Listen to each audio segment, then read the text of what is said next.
میرے خیال سے 10 جو بنیادی حلقے میں نے جو ابھی اس کو ترتیب دیا وہ یہ ہے کہ سب سے پہلا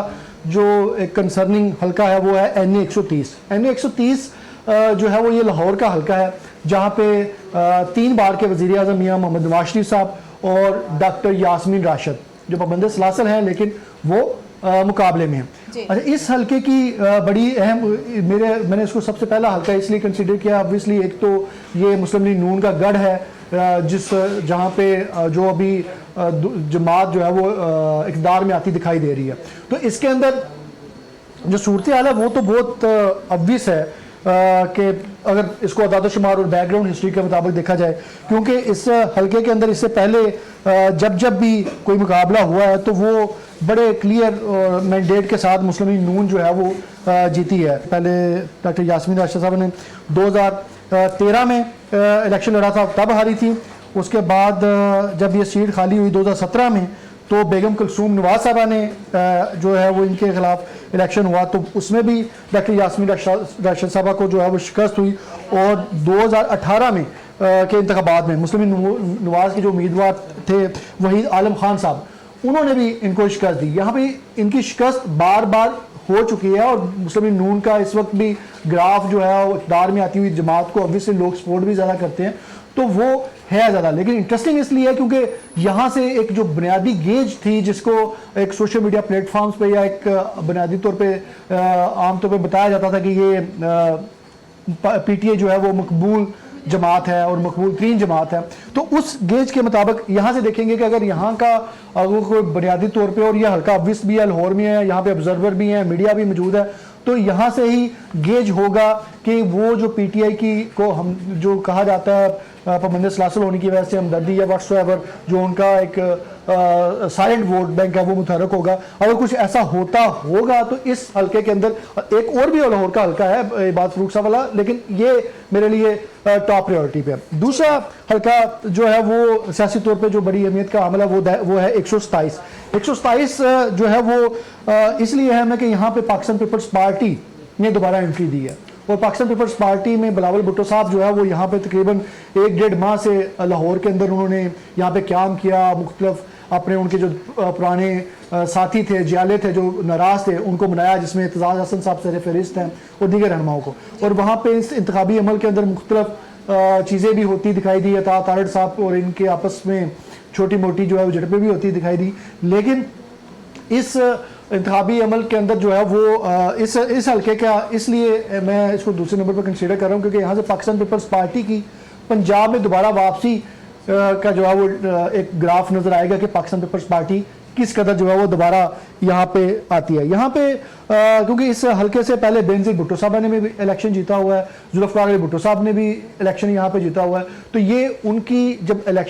سیاست کا پیپلز پارٹی کا پنجاب کے اندر پاپولیرٹی کا گراف اپ تھا اور یہ ایک وفاقی جماعت تھی, تو یہ اس وقت کی بات ہے اور اس وقت میں یہ بڑے اچھے, اور اسی لیے بلاول بھٹو زرداری صاحب نے بھی, کیونکہ وہ اپنے آپ کو بطور وزیر اعظم کا کینڈیڈیٹ پیش کر رہے ہیں, تو انہوں نے بھی ایک اہم فیصلہ کیا کہ پنجاب اور بالخصوص لاہور کے اندر اس حلقے سے آ کے وہ الیکشن لڑ رہے ہیں. تیسرے حلقے کی بات کریں تو تیسرا حلقہ میرا جس کو 3rd نمبر پہ رکھتا ہوں آن پریورٹی وائز وہ گجرات سے ہے. اب گجرات کا یہ حلقہ جو ہے وہ بڑا روایتی سیاست جس کو کہا جاتا تھا, اور روایتی سیاست میں ہی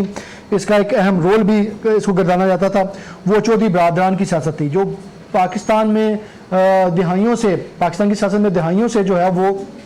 ایک روایتی سیاست کے ساتھ چودھری برادران وسطی پنجاب کے اندر اس اپنے جیسا نون لیگ کا جو گڑھ تھا سمجھا جاتا لاہور, تو اسی طرح گجرات جو ہے وہ چودھری برادران کا وہ گڑھ تھا. اور وہ اس کے اندر پہلی دفعہ جو ہے وہ دراڑ ہے, اور پہلی دفعہ پہلے بھی چھوٹی موٹی گھر کی آپس میں لڑائیاں جو ہے وہ چلتی رہتی ہیں, لیکن پہلی دفعہ جو بات ظہور پیلس کے بٹوارے تک پہنچی اور اس کے بعد اب جو مقابلہ ہے وہ یہاں پہ دلچسپ ہوگا. اور یہاں پہ جو مقابلہ ہے وہ ہے کیسرا الہی اور چودھری سالک کے درمیان میں. اب یہ پھپھی کے ساتھ جو ہے وہ چودھری سالک صاحب جو ہے وہ الیکشن لڑ رہے ہیں, اور اس کے اندر اس کے نتائج بھی جو ہیں وہ بڑے دلچسپ ہوں گے. اور اس کے حوالے سے بھی جو اب چودھری برادران کی جو سیاست ہے, جیسے میں نے بتایا پہلا حلقے میں میں نے آپ کو بتایا میرے لیے اہم اس لیے ہے کہ وہ والا حلقہ میاں نواز شریف صاحب کا اپنا حلقہ ہے, اسٹرانگ حلقہ ہے, لیکن وہاں پہ یاسمین راشد صاحبہ کا ووٹ بینک اس بات کی عکاسی کرے گا کہ وہاں کی جو صورتحال ہے ایکچوئل جو پی ٹی آئی کا